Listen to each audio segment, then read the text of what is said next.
Holy sick people.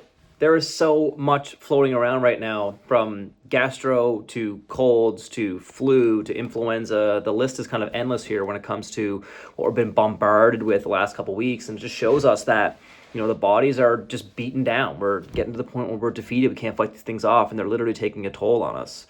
So what I wanted to make a video specifically to kind of frame what happens post gastro.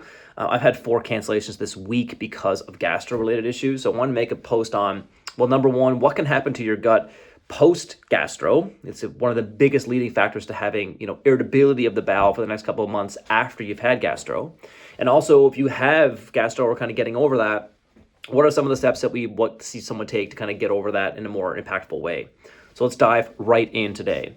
So first and foremost, having a major impact on your digestive system like gastro would certainly cause a massive change to your microbiome.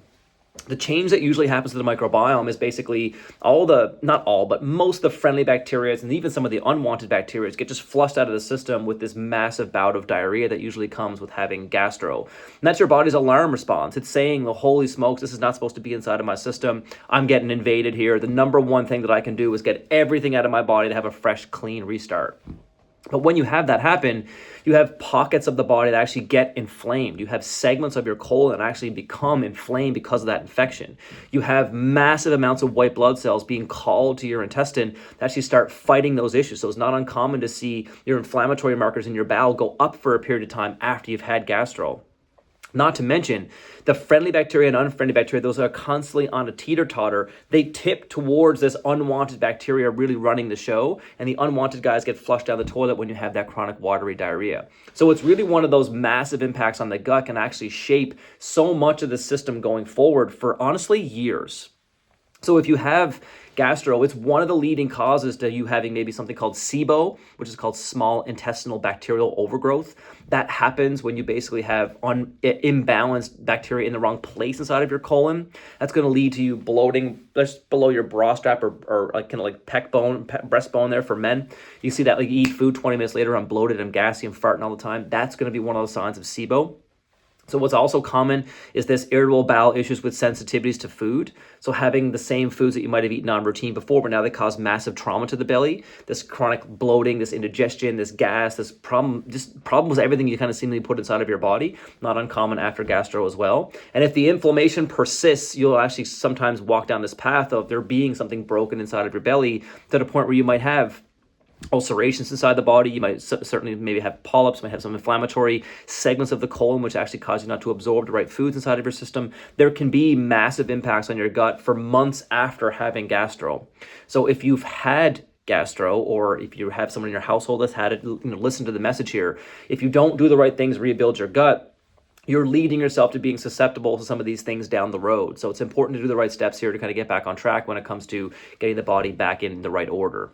So let's break down some of the things that I would like to see someone do, post gastro. And not talking about like when you're in the midst and the throes of it. Like, don't even think about these things. As you know, the thing you focus on is just survival, right? So at the end of the day, like, once this is kind of symptoms have subsided, focus on these 5 or 6 action steps to put these things back inside of your day, have yourself feel better.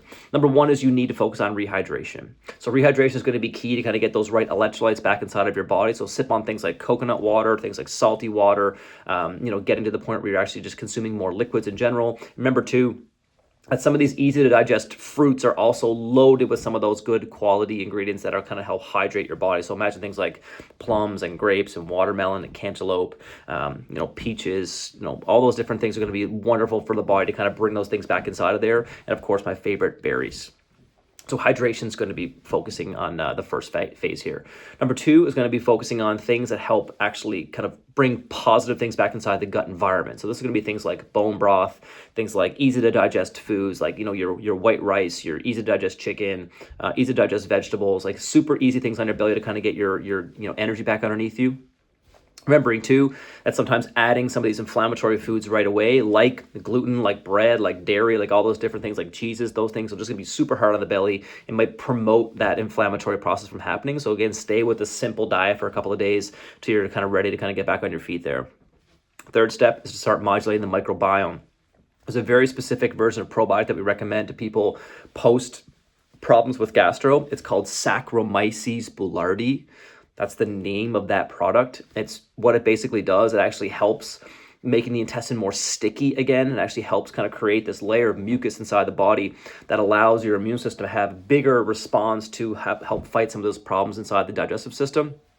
Taking generic probiotics off the shelf, lactobacillus and acidophilus, while they might be helpful, remember the problem here when it comes to just recovering from gastro is that those probiotics need to stick to the walls of your intestine. And if the walls of your intestine are still extremely agitated, extremely slick, or they don't have that layer of mucus to actually let the probiotic stick to, you're taking an expensive probiotic and just pooping it down the toilet. And in reality, a lot of times people take probiotics post being sick, they find it actually makes themselves feel worse. So sometimes you actually need to take it step by step here, and organizing yourself with Saccharomyces boulardii for maybe even like 2 weeks. That would kind of set the stage for the intestine to actually become more sticky and to become more, hospitable for those friendly bacterias. That's going to be a much better way for you to kind of like purpose your probiotics than just taking expensive probiotics and hoping that they work. So once you get to after the second phase of that, though, you can certainly add a probiotic that has lactobacillus and acidophilus or some of these other species in there that might be very helpful for your gut. And again, if you need a recommendation or one recommendation, I'm happy to make that. Just reach out via email and I'll certainly help you with a good probiotic. But at the end of the day, you need the intestine sticky first, okay? Next one's going to be supporting digestion. Easy enough to do this with a couple of really simple habits. I like the idea of sometimes stimulating the digestive system with bitters. So you can actually take things that are actually bitter in taste. They'll actually help stimulate the body to break down some of these foods that you're consuming. You can use things like ginger, and you can use things like licorice will also help stimulate the digestive system. So these are found in teas. You can drink those things and kind of get your body back to support digestion. And you could also start looking at maybe adding a broad spectrum digestive enzyme. So my favorite in practice is Digestzymes. It's the one that I use the most commonly in practice. It works the best in my experience to kind of break down some of those fibers and fats and carbohydrates and proteins that are coming inside the body. It really does a great job at getting the right key ingredients in there to help facilitate breakdown of that food effectively. The next part is going to be getting to the point where you start to reduce inflammation.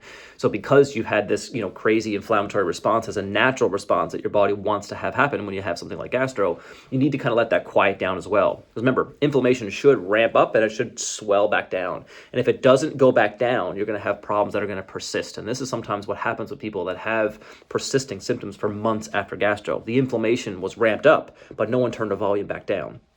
So what I usually try to do with this is things like omega-3 rich foods or omega-3 capsules. I like the idea of turmeric, but I like a very specific version of turmeric. The one that I use is actually wrapped in a bubble of fat, so that's actually specifically delivered to the intestinal environment rather than just a generic letting the body break it down generally. Works much better for calming the digestive system's response when you look at that turmeric wrapped in a bubble of fat. That is called Curcume Evol is the name of that product. I also like teas with ginger. Sometimes even a little bit of that response from cinnamon is also very helpful with that tea to kind of help calm the digestive system, especially if you're at that point where you're burping, you're swelling, you're kind of noticing yourself having issues with that. Easy solutions there to kind of reduce the inflammation inside of your belly. And remember, most of the inflammatory process is driven by the foods you eat anyway. So take it really, really, really gentle and slow, kind of working back into foods, and you'll find yourself coming back in a better position. And the last one is going to be prioritize recovery. So focus on sleep if you need to sleep more. Focus on getting to the point where you reduce stress if you indeed can. Focus on gentle movements if you certainly can. Get to the stage where you're not trying to solve the world's problems here, getting over gastro. That'd be very helpful. So getting to the point where if you find yourself, it's Saturday afternoon, you got 25 or 30 minutes and you want to sit on the couch, take the time to go on the couch. If you want to get to bed early some nights, sure, get to bed early some nights. Make sure you're kind of getting yourself on that recovery window. Personally, I love to get to the point where taking the time for self-care is important. So, if you want to get in the bath, get in the bath. If you want to get to the point where you're going for a light walk, go for a light walk. If you want to get on your exercise bike at home and go for a light exercise, get on that and do it. Just a little tiny bit of sweating very much helps. And one thing that's my favorite thing to do for recovering from stress is sauna. So if you have a gym or if you have a sauna at home, jump in that, kind of, get yourself 20 minutes in that cold, in the heat there. It really kind of does a good job to kind of reset the body. Obviously, if you're getting over gastro, make sure you're not getting make sure your hydration levels are high enough before you jump in a sauna. But at the end of the day, if you're doing all the right steps, you should be able to tolerate that pretty well after getting over gastro. So listen, there's a lot out there. There's a lot to do. If you need some help, obviously let me know. This video is just kind of like a crash course. If you have questions, please reach out. I know that I can help. Even with just products that might be assisting to your routine, like you might not need a whole, menu planning and all the other things I do in practice very well. You might just need listen, take these 3 products and you'll be fine. And here's how I want you to see you take them. So I can certainly do that for you if you're getting over gastro or someone you know is getting over gastro. Don't let it run down the path where it's kind of out of control and causing issues down the road. I see that so commonly with people that come in with, whether it's food poisoning or gastro or some other major digestive issue, and a year down the road, they're still fighting the battle now with their gut not getting to the point where it's ever been the same since you've been sick. Don't let yourself do that. You don't have to. There's easy solutions to kind of get through that. It's got to put them back in the right order. So if you need help, I'm here. Let me know. If you need products, I'm here. Let me know. Otherwise, have a great day. And if you're suffering with gastro, I feel your pain. Had it a couple of times now. It is nasty. I really think that I'd rather just call it a day after gastro. It is so nasty with those sweats and those chills and all that nasty stuff that comes with it. Yeah, not a good scene. So anyway, have a great day. Hope you enjoy yourself. And if you need any help, obviously, again, I'm here. See ya.